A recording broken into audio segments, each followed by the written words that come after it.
We're following breaking news on Hawaii's Big Island, where there's just been an eruption at the Kilauea Volcano. You can see, I can just make out the plume of smoke and ash rising into the air in this webcam photo. You can also see just how much ash is raining down in the area right now. Residents are being told to shelter in place. Scott McLean is joining us now live. He's there. So what are the conditions like now, Scott?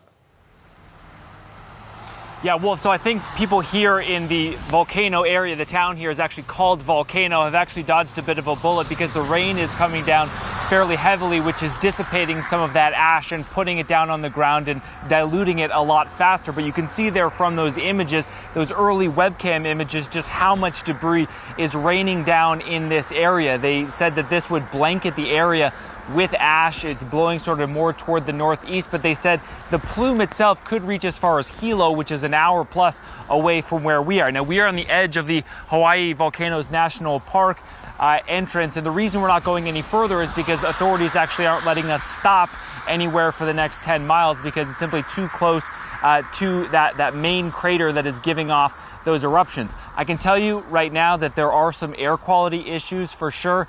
There are actually school closures in the Pahoa area, which is east of here, about 45 minutes away. And the reason is because the sulfur dioxide levels are high, and they just don't want people going outside. They want people staying indoors with their windows shut. I think originally they were worried, as this plume originally erupted, that it would cause problems on the roads. That hasn't really happened because of this rain, but there are still air quality issues with those schools, Wolf. Any idea, Scott, just how large this eruption was?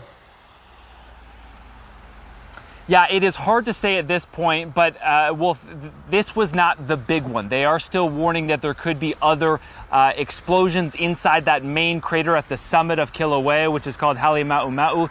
And if that happens, they're warning of ballistic projectiles, which in other words are flying rocks. There were pictures put out yesterday of rocks that were some 2 feet wide, covered in a quarter inch of ash. And obviously a rock that big can do a heck of a lot of damage.